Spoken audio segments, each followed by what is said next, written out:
Yes, equilibrium का कोई and नहीं है क्या? यानी इक्विलिब्रियम में अपन ने बोला, इसका इक्विलिब्रियम को अंडरस्टैंड करने की हमने एक एग्जांपल दिया। इक्विलिब्रियम होता क्या है, तो अपन ने बोला कि एक मॉल में ये अपनी एक जो है पर्टिकुलर एक लेडी है और उसको नहीं पता कि एस्केलेटर से कहाँ जाना है। इसको जाना तो ऊपर है, बहुत ज़्यादा ऊपर नहीं, जाना ऊपर है, और ये जो है ये नीचे की तरफ आ रहे हैं। तो जो स्पीड से ये जो आगे जा रही है, तो ये एस्केलेटर उसको क्या कर देता है, पीछे कर देता है। अब वह क्या है कि इसके नीचे आने का रेट और इसके ऊपर जाने का रेट कैसे हो चुका है, rate of backward and rate of forward equal हो चुका है। देयरफॉर ये इसकी ये यहीं पर रहेगी, ठीक है ना, ये इसकी पोजीशन चेंज नहीं होने वाली। अब आप इसको यहां से देख रहे हो और आप यहां पर हो, तो आप क्या करोगे, क्या करोगे आप ऐसे केस में? अगर आप यहां पर हैं तो आप मोबाइल लेंगे, उसको वीडियो निकालेंगे और उसको वायरल करेंगे। मुझे आइडिया वहीं से आई थी, मैंने भी वीडियो देखा था कि, और उससे मुझे आइडिया थी यार ये तो इक्विलिब्रियम है, ठीक है। तो अब इस इक्विलिब्रियम को अपने को एंड करना है, तो क्या कर सकते हैं? पहले तो इसको हेल्प कर देते हैं, बाद में इक्विलिब्रियम को एंड कर देंगे। क्या ऑप्शन है आपके पास इसको एंड करने के? बंद कर दो, ठीक है। उसको रुको बोल देंगे, वो बोलेंगे नहीं मुझे ऊपर जाना है, तो बोला जाना तो एक दिन सबको ही है, ठीक है। और किसको स्पीड किसकी बढ़ाना है? इसको बोलो स्पीड बढ़ा दिया, बट एग्जैक्टली इधर इसकी स्पीड बढ़ा दिया और कोई आपके जैसा बदमाश है, थोड़ा सा अच्छा वर्ड, नटखट है, तो वो क्या करेगा, इधर जाके इसकी स्पीड बढ़ा देगा। इधर इसकी स्पीड बढ़ चुकी है, उधर इसकी स्पीड बढ़ चुकी है, तो जो स्पीड अब रेट ऑफ फॉरवर्ड बढ़ चुका है, बैकवर्ड ही बढ़ चुका है, तो इक्विलिब्रियम मेंटेन नहीं हो रहा है। तो अगर ये रुक गई सपोज, तो ये रिएक्टेंट की तरफ आ जाएंगी। अगर इसको रोक दिया या फिर इसकी स्पीड बढ़ा दी तो प्रोडक्ट की तरफ चल जाएंगे। यानी दो पॉसिबिलिटीज है, एक तो रिएक्शन को बैकवर्ड लेके जा सकते हैं यानी रिएक्टेंट, या फिर बना सकते हैं प्रोडक्ट। अब यही हमें करना है और इसके लिए हमें एक पर्सन गाइड कर रहे हैं। कौन गाइड कर रहे हैं, क्या है उनका नाम और क्या है वो लॉ? यस, ली चैटलियर्स प्रिंसिपल। क्या बोलते ये क्या बोलते हैं? ये बोलते हैं कि इक्विलिब्रियम को एंड किया जा सकता है, वैनिश कर सकते हैं, कुछ कंडीशन अगर अप्लाई कर देंगे, स्ट्रेस अगर अप्लाई करेंगे, टेम्परेचर अप्लाई करेंगे, प्रेशर अप्लाई करेंगे, तो कुछ कंडीशन के बारे में बोलते हैं। सबसे पहले हम लोग कंडीशन लेंगे कंसंट्रेशन, ठीक है। सबसे पहले कंसंट्रेशन, अगर मैं एक रिएक्शन है A दैट गिव्स B, मुझे रिएक्शन को आगे लेके जाना है, फॉरवर्ड डायरेक्शन में रिएक्शन को एंड करना है, ठीक है ना। तो किसका कंसंट्रेशन बढ़ाना पड़ेगा, तो रिएक्शन फॉरवर्ड जाएगी। If the concentration of A is increase then reaction fast जाएंगी B की तरफ, यानी रिएक्शन को आगे लेके जाना है फॉरवर्ड डायरेक्शन में, तो किसका कंसंट्रेशन बढ़ाना पड़ेगा? यस, रिएक्टेंट का। If the concentration of reactant increase, उसको अंडरस्टैंड करने के लिए बेस्ट है आप ऐसे समझो कि ये ऐसा चल जाएगा। अगर कंसंट्रेशन बढ़ गया तो रिएक्शन ऐसे जा रही है सपोज, तो ऐसा अगर होता है, ठीक है ना। तो फर्स्ट कंडीशन हमने कंसंट्रेशन ऑफ रिएक्टेंट इंक्रीज कर दिया, concentration of reactant increase, then reaction कहाँ जाती है, फॉरवर्ड जाती है, ओके, यानी प्रोडक्ट बनता है। इसके अपोजिट सेकंड कंडीशन भी हो सकती है कि क्या हो सकती है कंडीशन, अगर आपने प्रोडक्ट का कंसंट्रेशन बढ़ा दिया, द कंसंट्रेशन ऑफ प्रोडक्ट अगर इंक्रीज कर दिया, तो रिएक्शन बैकवर्ड जाएगी। अभी अपने को ओनली एडिशन वाले चीजें देखना है, रिमूव वाले चीजें भी देखना है। सपोज फॉर एग्जांपल मैंने तो पहले कंडीशन बताया कि एडिशन ऑफ ए, अगर ए को ऐड करते हैं तो रिएक्शन कहां जाएंगी, ए को अगर ऐड करता हूं मैं, यानी रिएक्टेंट को अगर ऐड करता हूं, एडिशन ऑफ रिएक्टेंट, चलो उसके केस में क्या होगा, फॉरवर्ड जाएगी। अब उसको रिमूव करते हैं अपन,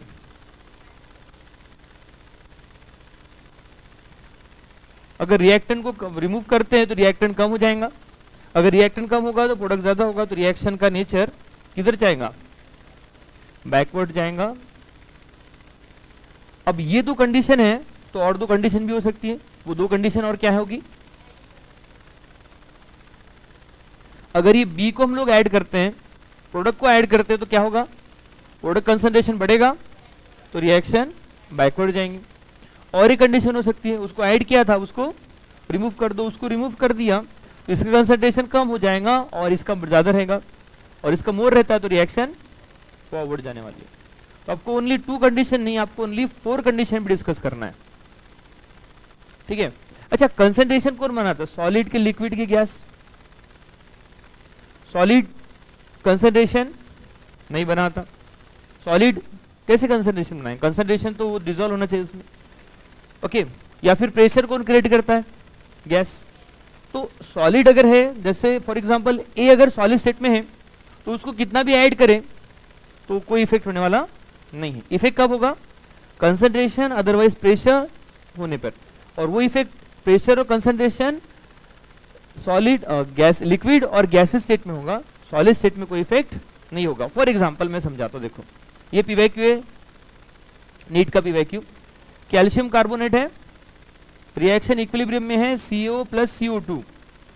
ये रिएक्शन को एंड करने के लिए फॉरवर्ड डायरेक्शन में ले जाने के लिए क्या करना चाहिए, ये कौन से स्टेट में होता है, सॉलिड। एक पहला ऑप्शन कि कैल्शियम कार्बोनेट को ऐड करो, कैसे ऐड, क्या करोगे, उसका ऐड करके क्या करने वाले, वो क्या कंसंट्रेशन बना रहा है, नहीं, वो तो एक स्टोन है, पत्थर है, पत्थर से तो कोई इफेक्ट होने का नहीं। स्टोन है, स्टोन क्या है, एक स्टोन डिकम्पोज हो रहा है, दूसरा स्टोन आएगा वो अपना डिकम्पोज करेगा, तो उसका दूसरे से कोई रिलेशन नहीं है, क्योंकि वो कंसंट्रेशन नहीं बनाएगा। तो कैल्शियम कार्बोनेट को ऐड करने से इसके इक्विलिब्रियम पे कोई इफेक्ट नहीं होगा, यस। हाँ, लिक्विड प्रेशर बनाएगा बट उसका प्रेशर निग्लिजिबल है, हम लोग करके बोलते हैं कि अपना लिक्विड के लिए हम लोग कंसंट्रेशन ले रहे हैं और गैस के लिए हम लोग प्रेशर में बोल रहे हैं। तो ये जो है ये सॉलिड स्टेट में है, अभी इसको ऐड करने से कोई इफेक्ट होने वाला नहीं है। ये कौन सी स्टेट में है, ये भी सॉलिड में है, ये गैस में है। तो रिएक्शन को एंड करने के लिए क्या करूं मैं, और प्रोडक्ट बनाने के लिए क्या करूं, इसको ऐड करने से कोई नहीं, कुछ नहीं इफेक्ट होने वाला है, no effect on addition of that calcium carbonate. तो क्या करूं, CaO को रिमूव करो, उससे भी कोई नहीं होगा, क्या करना पड़ेगा, CO2 को रिमूव करो। ये रिएक्शन को अगर आगे लिख जाना है तो आपको रिमूवल ऑफ CO2 करना पड़ेगा, यस। और यही उस क्वेश्चन का आंसर था, यस। तो एक बढ़िया पॉइंट है जो आपको अंडरस्टैंड कर लेना है, yes. So this is about the concentration. Next हमारे पास हम लोग देखते हैं टेम्परेचर, देखते हैं सबसे पहले टेम्परेचर। आपको स्पॉन्टेनिटी क्राइटेरिया फॉर स्पॉन्टेनिटी था कि स्पॉन्टेनिटी का क्राइटेरिया एक्सोथर्मिक रिएक्शन या फिर इंडोथर्मिक रिएक्शन, ये आपको याद आता है कि डेल्टा H डेल्टा S, ये दोनों अगर निगेटिव रहे या फिर ये दोनों पॉजिटिव रहे, तो पहले दोनों निगेटिव अगर है तो रिएक्शन स्पॉन्टेनियस कब होती थी, T इक्विलिब्रियम, ये जो टेम्परेचर था इसके अबव या फिर इसके बिलो, हाँ नेगेटिव रहा तो बिलो। अगर ये एक्सोथर्मिक रिएक्शन है तो रिएक्शन लो टेम्परेचर पे, बिलो दिस टेम्परेचर आगे जाती थी, स्पॉन्टेनियस होती थी। और अगर वो इंडोथर्मिक है तो इंडोथर्मिक में क्या होता था, टी इक्विलिब्रियम यानी हाई टेम्परेचर पे रिएक्शन आगे जाती थी। बस यही कंसेप्ट अपने को टेम्परेचर के लगाना है, और उसके लिए हमें देखना है पहला एक्सो के लिए क्या होगा और इंडो के लिए क्या होगा। बट इसके लिए हमारे पास एक बड़ा ही इंपॉर्टेंट इक्वेशन है, ठीक है, पॉइंट ऑफ इक्वेशन, जो अरेनियस का कॉपी है। अरेनियस ने क्या बोला था, अरेनियस का एक मॉडिफाइड इक्वेशन, कंबाइन इक्वेशन, अगर आपको याद है केमिकल काइनेटिक में, ln K2 by K1 is equals to, उसके केस में अरेनियस के केस में एक्टिवेशन एनर्जी थी, ये केस में डेल्टा G है, सॉरी डेल्टा H है, ठीक है। अब यहाँ पे ln लगा दिया तो 2.23 की नीड नहीं है, तो डायरेक्ट ये ले लेंगे, नो प्रॉब्लम। मैं समझा रहा था कि लॉग लेंगे तो 2.3 रहेगा, ln है तो 2.3 नहीं रहेगा, ठीक है ना। तो ln आ जाएगा, तो ये activation energy, sorry activation energy का भी यहाँ पे क्या काम, R हो जाएगा। और यहाँ पर दो टेम्परेचर, ठीक है ना, T2 minus T1 bye T1 into T2। अब ये तो इक्वेशन अपने जगह पे है। अब इस इक्वेशन को अप्लाई करने का काम हम लोग करेंगे, इंटरप्रेट हम लोग करेंगे। पहले इंडोथर्मिक में करते हैं, इजी हो जाएगा अपने लिए। ये इंडोथर्मिक में डेल्टा H क्या होता है, पॉजिटिव की नेगेटिव, पॉजिटिव, ठीक है। और हम लोग ये कंडीशन लगा रहे हैं कि suppose T2 is greater than T1। याद रखना, कभी क्वेश्चन में गिवन नहीं भी रहा तो हमें ये कंडीशन ही लगाना है कि जो सेकंड टेम्परेचर है वो ग्रेटर है कंपेयर टू फर्स्ट, यानी पहले एक टेम्परेचर पे किया, पहले रूम टेम्परेचर पे किया, फिर बाद में हाई टेम्परेचर पे किया, तो ऐसे केस में K पे क्या इफेक्ट होगा हमें ये चेक करना है। तो here T2 is greater than T1, ऐसे केस में ये टर्म पॉजिटिव हो जाएंगी, ठीक है। और ये टर्म पॉजिटिव होने से इससे मल्टीप्लाई, डेल्टा H की वैल्यू तो फिक्स रहती है, कांस्टेंट रहती है, उसको इससे मल्टीप्लाई करने पे ये पॉजिटिव है, टेम्परेचर बढ़ाने से वैल्यू और पॉजिटिव हो रही है, ये बढ़ रही है, उससे K2 बाय K1 का रेशियो क्या हो रहा है, यस, तो K2 इंक्रीज होगा K1 से। K1 दैट टाइम का कांस्टेंट है जब टेम्परेचर T1 था, और K2 T2 था। तो ये केस में क्या हो रहा है कि हम लोग टेम्परेचर इंक्रीज कर रहे हैं तो रेट इक्विलिब्रियम कांस्टेंट क्या हो रहा है, बढ़ रहा है। सो इसका इंटरप्रिटेशन ये है कि in case of endothermic reaction as we increase temperature K is also increase, यानी ये केस में टेम्परेचर का और K का कैसा रिलेशन है इंडोथर्मिक में, यस। मैं इसलिए आपको इतने डिटेल में बता रहा हूं क्योंकि इस पे बहुत क्वेश्चन आने वाले हैं, याद रखना। इंडो में डायरेक्ट रिलेशन याद रखना, तो एक्सो में कैसा होगा, इनवर्स रहने वाला है। अब वो कैसे समझ लेते हैं, यानी ये केस में इंडोथर्मिक रिएक्शन को अपने को आगे लिख जाना है तो क्या करना पड़ेगा, इंडोथर्मिक में रिएक्शन को आगे बढ़ाना है तो क्या करना पड़ेगा, टेम्परेचर को बढ़ाना पड़ेगा। टेम्परेचर को बढ़ाने से क्या होगा, टेम्परेचर को बढ़ाने से रेट इक्विलिब्रियम कांस्टेंट बढ़ेगा, उसके बढ़ने से क्या होगा, रेट कांस्टेंट के बढ़ने से क्या होगा, इक्विलिब्रियम कांस्टेंट से, क्योंकि अपन ने बोला ना कि K की वैल्यू अगर बढ़ेगी तो उसका मीनिंग है रिएक्शन कहाँ जा रही है, फॉरवर्ड जा रही है, ठीक है। तो ये उसका इंटरप्रिटेशन है। अब ऐसे ही मैंने इंडो का बता दिया, अब आप मुझे एक्सो का बताओ। चलो बताओ, एक्सो में क्या होगा, डेल्टा H नेगेटिव है, हाँ, उससे क्या, और कंडीशन क्या है, if T2 is greater than T1। NEET के पीवाईक्यू में ये कंडीशन देके नहीं रहती है, इस इक्वेशन में ही कंडीशन देकर है, समझ लो।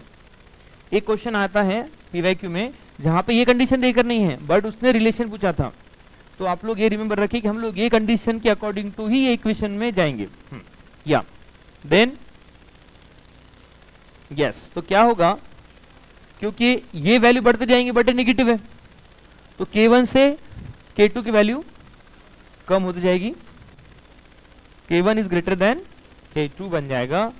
तो यहां पर इन केस ऑफ एक्सोथर्मिक क्या रिलेशन बन रहा है, टेम्परेचर के बढ़ाने से K की वैल्यू डिक्रीज होंगी, therefore relation temperature is inversely proportional to rate constant for equilibrium constant for कौन सी रिएक्शन, एक्सो। यानी अगर एक इंडोथर्मिक रिएक्शन को आगे लिख जाना है तो मुझे क्या करना पड़ेगा, टेम्परेचर को बढ़ाना पड़ेगा, और एक एक्सोथर्मिक रिएक्शन को आगे लिख जाना है तो क्या करना पड़ेगा, टेम्परेचर को कम करना पड़ेगा। ये वही कंडीशन है जो हमने लास्ट टाइम भी देखी थी स्पॉन्टेनिटी के लिए। अगर सब लोग गर्म चल रहे हैं तो अपन ने क्या होना पड़ेगा, ठंडा होना पड़ेगा। ये रिएक्शन एक्सोथर्मिक रिएक्शन आगे कब जाएंगी, टेम्परेचर बढ़ाने से आगे नहीं जाएंगी, टेम्परेचर कम करने से, है ना। और इंडोथर्मिक रिएक्शन इसके लिए तो लातों के भूत बातों से नहीं मानते, क्या करना पड़ेगा, दो दन के दो उसको पिटाई करो उसकी। तो दैट टाइम ये रिएक्शन आगे बढ़ेंगे।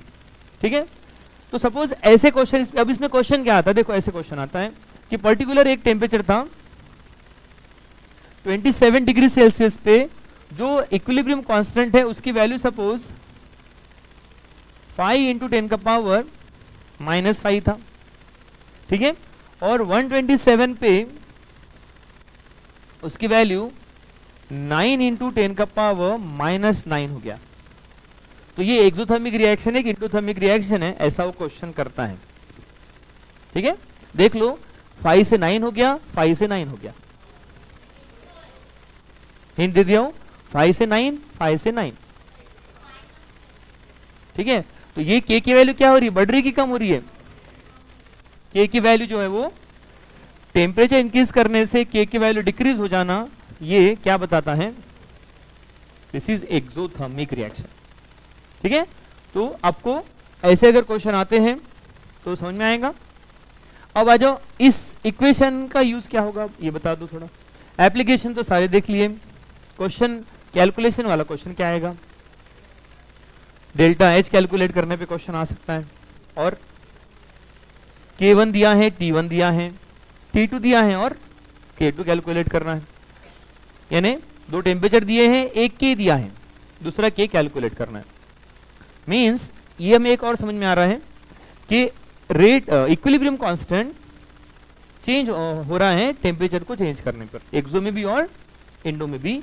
तो equilibrium constant is only depend on temperature. जैसे केमिकल काइनेटिक में रेट कांस्टेंट भी किस पे डिपेंड था? टेम्परेचर। वैसे ही इक्विलिब्रियम कांस्टेंट भी ओनली डिपेंड ऑन, यस, तो हम लोग पॉइंट लिख लेंगे, this equilibrium constant K is only depend on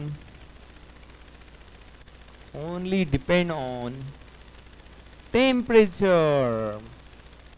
बाकी इस पे कोई इफेक्ट नहीं होता।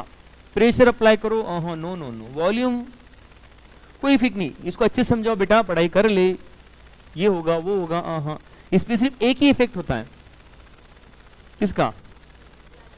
यस, इसको बस पिटाई करनी पड़ती है, बाकी कोई इफेक्ट इस पे नहीं होता। ओके, तो आगे बढ़ेंगे, उससे पहले अगर आपको ये बनाना है तो अपने पास बनाओ। ली चैटिलियस प्रिंसिपल चेक करते हैं। हमें अब इसके दो ग्राफ भी चेक कर लेना है। Okay, for example endothermic reaction है, उसमें टेम्परेचर का और K का क्या रिलेशन? डायरेक्ट। तो 1/T का K से क्या रिलेशन? इनवर्स। तो अगर ये ग्राफ ऐसा होता, K की वैल्यू T के साथ पूछता इंडो में, तो क्या ग्राफ कैसा बनता है? यस, अपवर्ड जाता कि डाउनवर्ड जाता? अपवर्ड जाता, राइट। बट ये ओरिजिन से पास नहीं होने वाला है। ठीक है, इंटरसेप्ट भी आएगा, कांस्टेंट भी आएगा, तो ये ऐसे जाता। बट अपने को T के वर्सेस नहीं बनाना है, 1/T बनाना है। अब क्या होगा? यस, ये डाउनवर्ड जा रहा है और ये डाउनवर्ड जा रहा है। ऐसा अपने को ग्राफ दिया रहेगा, पूछेगा किसका ग्राफ है, तो किसका ग्राफ है? इंडो का। अब जरा एक्सो में चल जाओ। अब एक्सो में सर तो हम लोग ऐसे बता देते हैं, इसमें तो हम लोग बहुत एक्सपर्ट हैं। अब ये K वर्सेस T का ग्राफ पहले बताओ। ऐसे जाएगा डाउनवर्ड, इसके जैसा ही सेम, क्योंकि इनवर्स रिलेशन था। अब 1/T के साथ डायरेक्ट रिलेशन है, बट ओरिजिन से पास नहीं होगा। ठीक है, तो ये दो ग्राफ पे भी क्वेश्चन आ चुके हैं। ऑब्वियसली ग्राफ के क्वेश्चन नीट में कम आते हैं, बट ये जेई का क्वेश्चन है। ठीक है, तो ये अपना टेम्परेचर से रिलेटेड सारी पॉइंट हमने यहाँ पे कवर कर लिया। अब थोड़ा सा बढ़ते हैं आगे। कंसंट्रेशन हो गया, टेम्परेचर हो गया, नेक्स्ट इंपॉर्टेंट कंसेप्ट अपने पास होता है प्रेशर, राइट। प्रेशर, प्रेशर के लिए सबसे बेस्ट है आप लोग बस हैबस प्रोसेस को समझ जाओ। क्या है habeas process? N2 3H2 that gives twice NH3। अच्छा, इधर कितने मोल है रिएक्टेंट साइड में? 4, और इधर कितने बन रहे हैं? 2। सपोज इधर 4 लीटर है, इधर कितना बन रहा है? 2। 4 लीटर को किस में कन्वर्ट किया, 2 लीटर, 4 लीटर 2 लीटर में कन्वर्ट हुआ है, तो क्या हुआ है, कंप्रेशन की एक्सपांशन। तो ये है कंप्रेशन। अच्छा, कंप्रेशन अगर करना है मुझे, कंप्रेस कोई चीज को करना है तो उसके लिए क्या करना पड़ेगा, यस, यानी इसको प्रेशर इंक्रीज करना पड़ेगा, डिक्रीज करना पड़ेगा, तब जाके कंप्रेस होगा, है ना। कंप्रेस करना है, प्रेशर को इंक्रीज करना पड़ेगा, तो यहां पे हम लोग प्रेशर इंक्रीज करेंगे। तो ये रिएक्शन आगे कब जाएगी, हाई प्रेशर पे कि लो प्रेशर पे। तो इन केस ऑफ कंप्रेशन हमें क्या करना पड़ेगा, हाई प्रेशर करना पड़ेगा, तब रिएक्शन आगे बढ़ेगी, ठीक है। अब इसका हम लोग कंप्रेशन और एक्सपांशन से ही कंपेयर करेंगे, बट फिर भी एक बार समझ ले, इसका डेल्टा एन क्या है इस रिएक्शन का, डेल्टा एन प्लस है कि माइनस है ना, इधर में 2 इधर में 4 minus.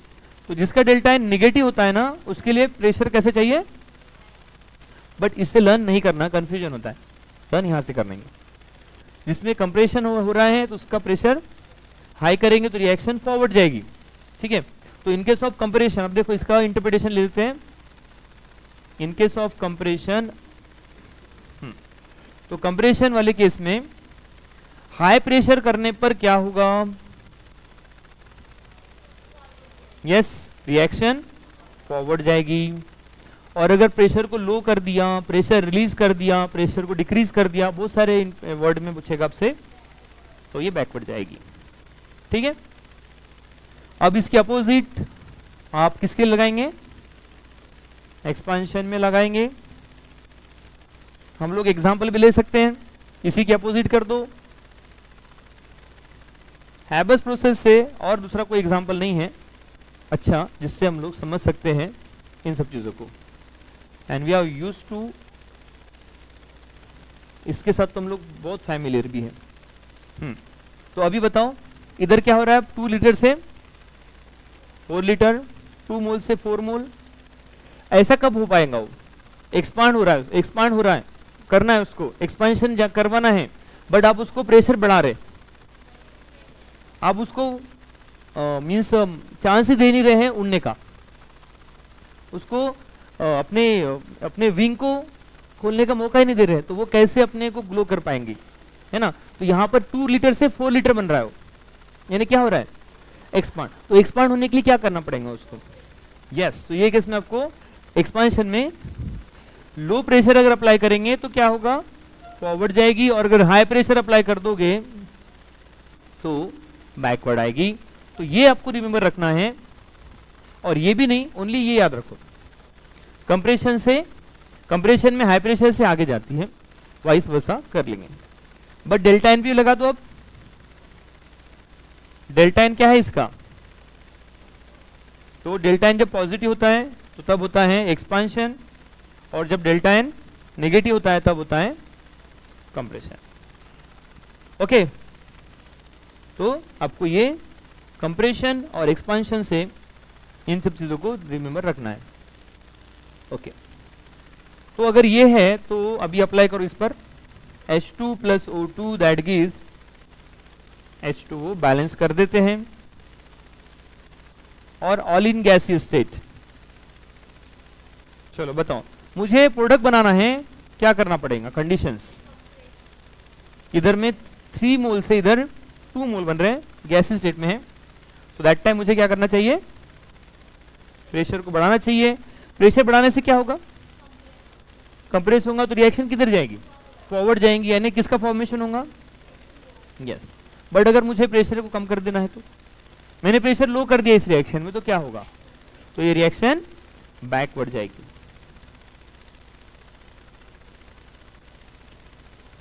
SO3 SO2 plus O2, delta N positive है निगेटिव है, इधर 1 से 3/2 बन रहा है, इधर 1 लीटर से इधर 3/2 लीटर बन रहा है, तो इट्स अ एक्सपांशन। एक्सपांशन में अब रिएक्शन को मुझे आगे लेके जाना है, तो क्या करें, प्रेशर को कम कर दे। अगर मैं प्रेशर बढ़ा दिया तो रिएक्शन किसका फॉर्मेशन होगा? यस, तो SO3 के फॉर्मेशन के लिए सुटेबल कंडीशन है प्रेशर को लो किया जाए और प्रेशर को हाई किया जाए, और प्रेशर अगर लो करेंगे तो किसका फॉर्मेशन होगा? SO2 और O2 का फॉर्मेशन होगा। चलो, तो आपको क्लियर हो रहा है कंडीशन, तो हम लोग अब अप्लाई कर देंगे। चलो फटाफट, चलो बताओ, HCl का फॉर्मेशन करना है हाई प्रेशर की लो प्रेशर, कब होगा रिएक्शन आगे जाएगा? हाई प्रेशर या लो प्रेशर? क्या ये एक्सपांशन का एग्जांपल है? नहीं, एक्सपांशन में प्रेशर को कम करते हैं। या क्या कंप्रेशन का एग्जांपल है? नहीं। इसके केस में डेल्टा एन क्या है? 0 है। If delta N is 0 then remember no effect of pressure on reaction, no effect of pressure on equilibrium. और हम लोग यहां पर इक्विलिब्रियम कांस्टेंट की बात नहीं कर रहे हैं, हम लोग इक्विलिब्रियम की बात कर रहे हैं। तो आप बोलेंगे सर ये केस में इक्विलिब्रियम कांस्टेंट पे इफेक्ट नहीं होता है। इन दोनों केस में इफेक्ट किस पे हो रहा था? इक्विलिब्रियम पे कि इक्विलिब्रियम कांस्टेंट पे? इक्विलिब्रियम पे, यानी वो प्रोसेस एक तो फॉरवर्ड या फिर बैकवर्ड जा रही थी, बट उसका कांस्टेंट चेंज नहीं हो रहा था। कांस्टेंट चेंज कब होगा? ओनली एक ही कंडीशन पर, इक्विलिब्रियम कांस्टेंट टेम्परेचर पे ही चेंज होने वाला है। तो प्रेशर वाली कंडीशन भी क्लियर हो गई है। बता दो क्या होना है? कंप्रेशन अगर है, कंप्रेस कर रहे हैं तो हाई प्रेशर, खत्म, आगे लिख जाओ। और अगर कंप्रेशन में अगर लो प्रेशर, बैकवर्ड। एक्सपांशन है, एक्सपांशन में आगे लिख जाना है लो प्रेशर। और अगर एक्सपांशन में अगर आपने प्रेशर को बढ़ा दिया तो वो बैकवर्ड जाएगी। ठीक है ना? तो मुझे लगता है कि कंप्रेशन एक्सपांशन से आपको ये ज्यादा अच्छे से रिपेयर रहेगा, बट डेल्टा एन 0 रहा तो कोई इफेक्ट नहीं होने वाला, ये भी याद रखना। चले, तो दिस इज अबाउट प्रेशर। क्या रह गया अब आगे? प्रेशर हो गया, टेम्परेचर हो गया, कंसंट्रेशन हो गया। Concentration nothing but volume, volume को चेंज करने पे कंसंट्रेशन चेंज होगा, राइट? यस। अब रह गया कैटलिस्ट और दूसरा रह गया इफेक्ट ऑफ इनर्ट गैस। उससे पहले अगर आपको ये बनाना है तो इसको आप बनाएं। चलिए, कैटलिस्ट, इफेक्ट ऑफ कैटलिस्ट। ये कैटलिस्ट बोलते किसको है? इफेक्ट ऑफ कैटलिस्ट, जो रिएक्शन का रेट यस अल्टर करता है, चेंज करता है, इंक्रीज भी कर सकता है, डिक्रीज भी कर सकता है। पॉजिटिव कैटलिस्ट रिएक्शन का रेट इंक्रीज करता है। अगर रिएक्शन का रेट इंक्रीज करता है तो बताओ कैटलिस्ट ऐड करने पे रिएक्शन फॉरवर्ड जाएगी कि बैकवर्ड जाएंगी? रिएक्शन एंड हो जाएगी यानी प्रोडक्ट बनेगा कि रिएक्टर बनेगा?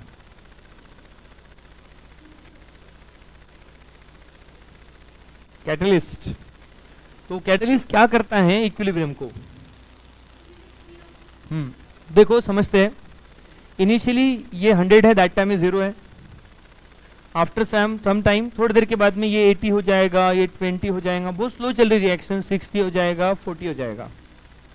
ये यहाँ पर ना इक्विलिब्रियम आ गया, मींस पहले स्टार्टिंग में रेट ऑफ फॉरवर्ड बहुत फास्ट था बट बैकवर्ड कम था। धीरे धीरे रेट ऑफ फॉरवर्ड और रेट ऑफ बैकवर्ड इक्वल हो चुका है और इक्विलिब्रियम आ चुका है। बट ऐसा होने के लिए इसको 5 आर लगे हैं। 5 आर के बाद में इक्विलिब्रियम अटेन हो गया। अब मैंने ये विदाउट कैटलिस्ट किया था, अब मैं इसमें कैटलिस्ट ऐड कर दिया। कैटलिस्ट करता क्या है? क्या बोला आपने? रिएक्शन का रेट बढ़ाता है। बट कौन से रिएक्शन का रेट? फॉरवर्ड को कि बैकवर्ड को? यस, इधर से देखेंगे तो ये फॉरवर्ड है, ए के रिस्पेक्ट में देखेंगे तो बी जाना फॉरवर्ड है। बट अगर बी के रिस्पेक्ट में देखो ना आप, तो ए जाना भी फॉरवर्ड ही है ना? तो यही समझना है। तो ये rate of forward as well as rate of backward दोनों को बढ़ाता है। तो कैटलिस्ट क्या कर सकता है कि ये जो रेट था यहां तक पहुंचने जिसको 5 आर लग रहे थे, कैटलिस्ट ऐड करने के बाद हो सकता है कि ये कुछ 30 मिनट में भी रिएक्शन हो जाए या फिर उससे पहले हो जाए। कैटलिस्ट बहुत फास्ट रिएक्शन कर देगा, 5 मिनट में भी रिएक्शन कर सकता है। जो काम विदाउट कैटलिस्ट 5 आर लग रहे थे, अब ये कैटलिस्ट के साथ ओनली 5 मिनट लगे। यानी कैटलिस्ट ऐड करने पे रेट ऑफ फॉरवर्ड और बैकवर्ड दोनों फास्ट हो गए और इक्विलिब्रियम अटेन हो गया। तो कैटलिस्ट इक्विलिब्रियम को फास्ट अटेन करवा सकता है, बट इक्विलिब्रियम एंड करने का मीनिंग क्या है? रिएक्शन को एंड करना। क्या उसने रिएक्शन को एंड किया है? उसने रिएक्शन का रेट बढ़ाया, फॉरवर्ड का भी और बैकवर्ड का भी। उससे क्या हुआ है? क्या इक्विलिब्रियम वैनिश हो गया? नो नो, क्योंकि इक्विलिब्रियम वैनिश तो होगा ही नहीं, क्योंकि रेट ऑफ फॉरवर्ड बैकवर्ड तो इक्वल ही है। हाँ, ये बात ये है कि जिसको 5 आवर लगते थे इक्विलिब्रियम मेंटेन करने, उसको 5 मिनट लगे। तो इक्विलिब्रियम क्या करता है और क्या नहीं कर सकता? इक्विलिब्रियम कैटलिस्ट क्या कर सकता है इक्विलिब्रियम को? यस, इक्विलिब्रियम को वैनिश नहीं कर सकता, बट इक्विलिब्रियम को जल्दी अटेंड करवा सकता है, जल्दी ला सकता है। इक्विलिब्रियम पे हम लोग जल्दी पहुंच सकते हैं, है ना, उस डेस्टिनेशन तक हम लोग जल्दी पहुंच सकते हैं, बट वो रिएक्शन एंड नहीं करवा सकता। तो catalyst does not affect on equilibrium, no effect on equilibrium. ठीक है, यस, बट ये फास्ट अटेन करवाता है इक्विलिब्रियम को। ये है कैटलिस्ट का पॉइंट। अब आ जाते हैं last, addition of inert gas. Inert gas किसको बोल रहे हैं? इनर्ट गैस यहाँ पे वो सारी गैस है जो रिएक्शन पार्टिसिपेट नहीं करती, जो रिएक्ट नहीं होती। लाइक कौन सी गैस? Group 18, helium, neon, argon, krypton and sometimes ज़ेरॉन आल्सो। एज वेल एज और कौन सी गैस है जो इनर्ट है, जो रिएक्ट नहीं करती? यस, नाइट्रोजन भी एक इनर्ट गैस है। अब ये चीज भी समझना है कि नाइट्रोजन हम लोग कब तक इनर्ट बोलेंगे। जैसे फॉर एग्जांपल बाकी कोई भी रिएक्शन है तो उसमें नाइट्रोजन भी इनर्ट है, बट अगर हैबस प्रोसेस है तो हैबस प्रोसेस में नाइट्रोजन को हम लोग इनर्ट गैस नहीं बोलेंगे, क्योंकि उसको तो वो ऑलरेडी एक उसका प्रोडक्ट और रिएक्टेंट है। ठीक है ना, तो हैबस प्रोसेस को छोड़ दिया जाए तो बाकी सब केस में हम लोग इनको नाइट्रोजन को भी इनर्ट गैस बोलेंगे। ओके, अब हमारे पास एडिशन ऑफ इनर्ट गैस की 3 कंडीशन है। Addition of inert gas at constant,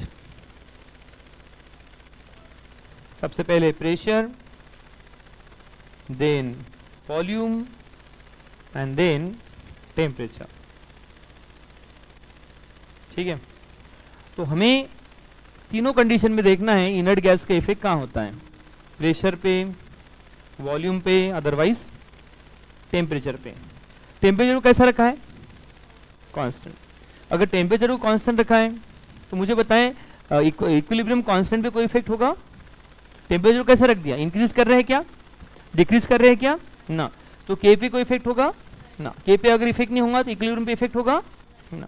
तो डायरेक्ट समझ में आता है कि अगर मैं इनर्ट गैस को ऐड कर रहा हूँ जो कि ऐसी गैस है जो रिएक्शन नहीं में पार्टिसिपेट बिल्कुल नहीं करती है, और वो भी कब? कांस्टेंट टेम्परेचर पे, तो इसका इफेक्ट कोई इफेक्ट नहीं, नो इफेक्ट। ठीक है, अब हमारे पास 2 बच्चे हैं, तो ये पहले तो हमने इसको रिजेक्ट कर दिया।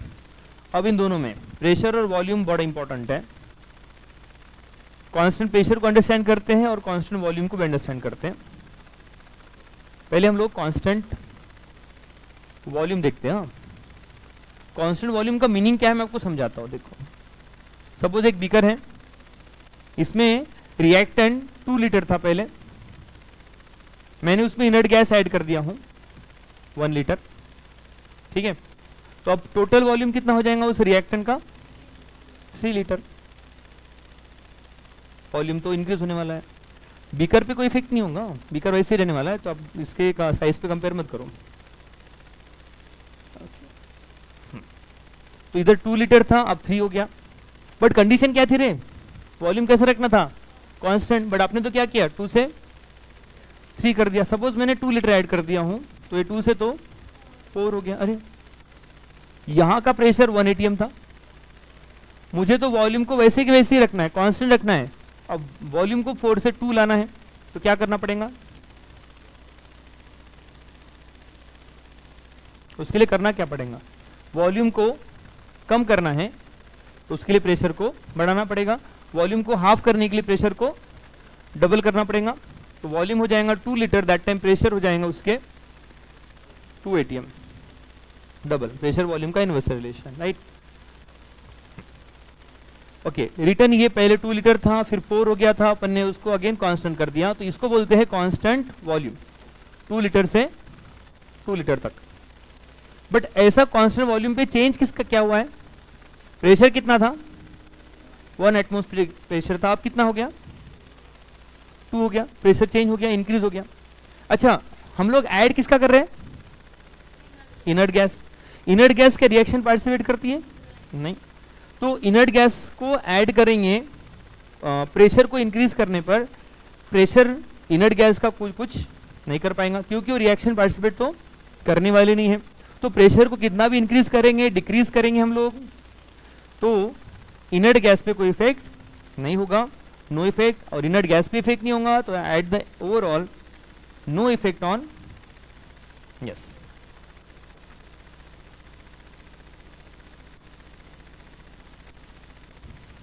तो इनर्ट गैस को कांस्टेंट वॉल्यूम पे ऐड करने से प्रेशर इंक्रीज होता है, और प्रेशर इंक्रीज होने पर इनर्ट गैस पे कोई इफेक्ट नहीं हो रहा है, देयरफॉर इक्विलिब्रियम पे भी कोई इफेक्ट नहीं होगा।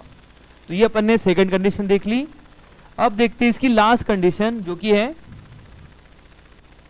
कांस्टेंट, क्या है? प्रेशर को कांस्टेंट रखना है। पहले अपन अगेन वही एग्जांपल देखते हैं कि इस बीकर में कितना लीटर था अपना इन रिएक्टेंट? 2 लीटर था, हाँ, और दैट टाइम का प्रेशर 1 atm था। अपन ने उसमें क्या किया? 2 लीटर इनर्ट गैस ऐड कर दिया, कितना हो गया वो? 4 लीटर हो गया। ओके, बट प्रेशर को कैसे रखना है? कांस्टेंट रखना है। तो पहले 2 लीटर था, अब कितना हो गया? 4 लीटर। तो आपने वॉल्यूम को चेंज किया, तो प्रेशर कैसा रहा है? कांस्टेंट। बट प्रेशर को कांस्टेंट रखने के लिए वॉल्यूम को क्या करना पड़ा? प्रेशर को कांस्टेंट रखने के लिए वॉल्यूम को क्या करना पड़ा? यस, तो वॉल्यूम क्या हो गया है? वॉल्यूम चेंज हो गया। अच्छा, वॉल्यूम का कंसंट्रेशन का कोई रिलेशन है क्या रे? वॉल्यूम का और कंसंट्रेशन का कोई रिलेशन है क्या? यानी वॉल्यूम अगर चेंज होगा तो कंसंट्रेशन भी चेंज होगा, राइट?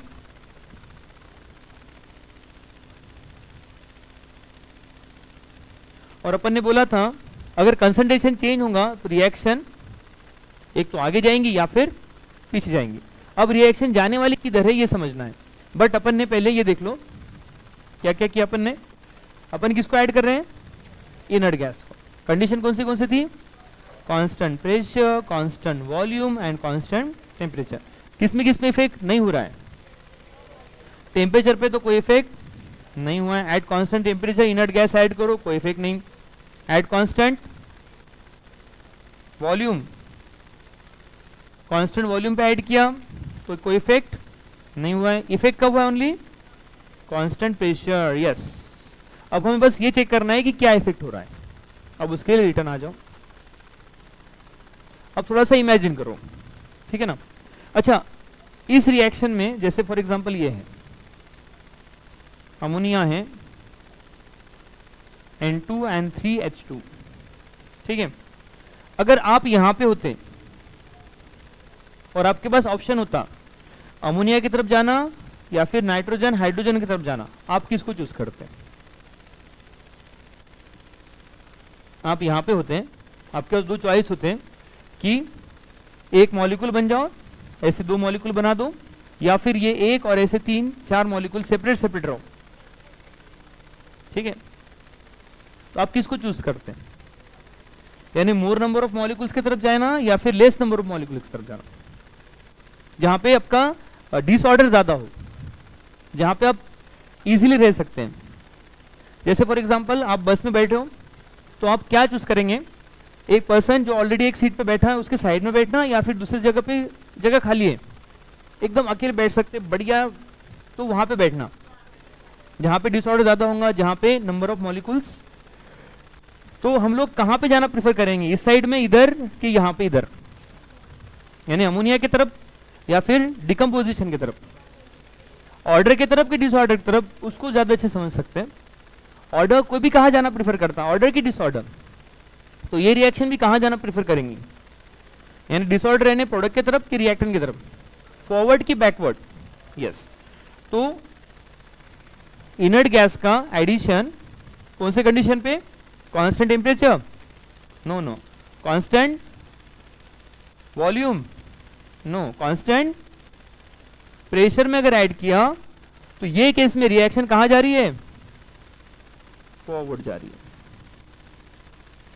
ये केस में रिएक्शन फॉरवर्ड जा रही है। और अब मैं इसी को चेंज कर दूंगा और अब आपसे पूछता हूं कि H2 है इन गैसियस स्टेट या फिर H2 plus O2 that is H2O, balance कर देंगे। तो अब ये रिएक्शन कहां जाना प्रेफर करेगी, फॉरवर्ड की बैकवर्ड, यस। तो मेरा क्वेश्चन ये है addition of inert gas at constant temperature, क्या इफेक्ट होगा, कोई इफेक्ट नहीं होगा। बेटा पढ़ाई कर लेना, टेम्परेचर कैसा रखा था, कांस्टेंट, कोई इफेक्ट हुआ, नो, नो इफेक्ट। दूसरा कंडीशन क्या था, दूसरा क्या कंडीशन था, वॉल्यूम को कांस्टेंट रखा, कांस्टेंट वॉल्यूम, वॉल्यूम कांस्टेंट रखने के लिए प्रेशर को बढ़ाना पड़ा, बट प्रेशर इंक्रीज करने पे भी उस पे नो इफेक्ट। फिर third condition at constant pressure, pressure को कांस्टेंट रखने के लिए वॉल्यूम बढ़ाना पड़ा, अगर वॉल्यूम चेंज हो गया तो कंसंट्रेशन भी चेंज हो गया।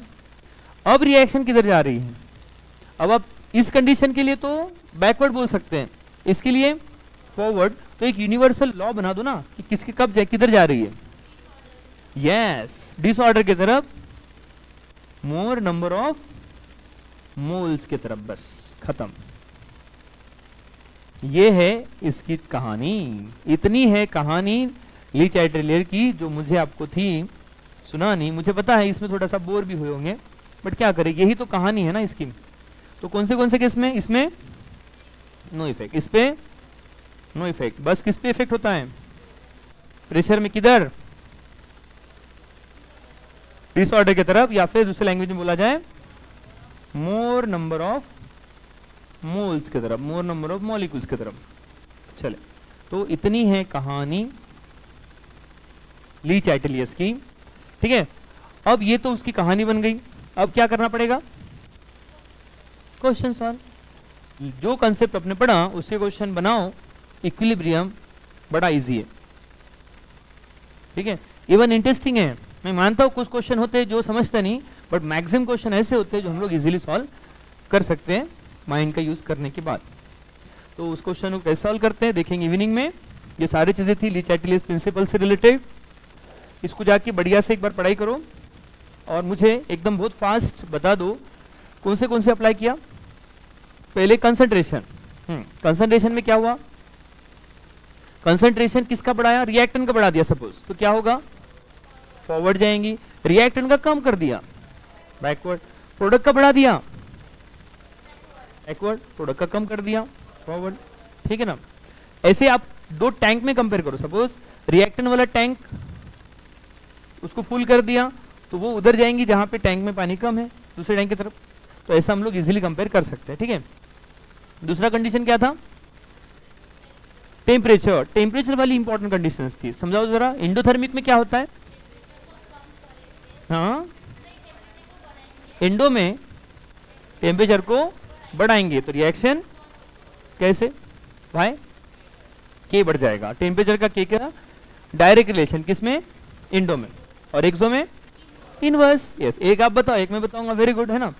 अब बताओ प्रेशर के लिए, पहले आप बता दो, आप बता दो कंप्रेशन में,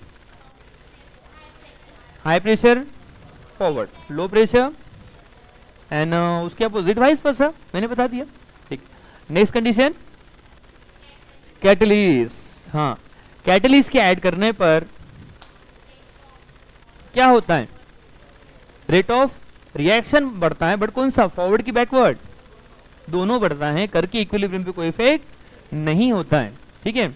and the last but not least, inert gas. Inert gas में 3 कंडीशन है।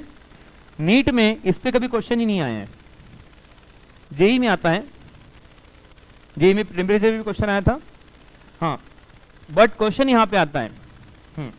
चलो बताओ, कांस्टेंट प्रेशर रहे तो वॉल्यूम बढ़ जाएगा, वॉल्यूम चेंज अगर होता है तो कंसंट्रेशन भी चेंज होगा, तो रिएक्शन किधर जाती है, ज्यादा नंबर ऑफ मोल से, जिधर डिसऑर्डर ज्यादा है। यस यस, तो ये सारी चीजें से ली चैटिलियर प्रिंसिपल से रिलेटेड। जब तक कि ली चैटिलियर को अप्लाई नहीं करेंगे क्या मजा आएगा उसका। अच्छा, आपको ये कैसे समझता है कोई एक्सोथर्मिक है कि एंडोथर्मिक है? ये रिएक्शन है, सपोज फॉर्मेशन ऑफ SO3,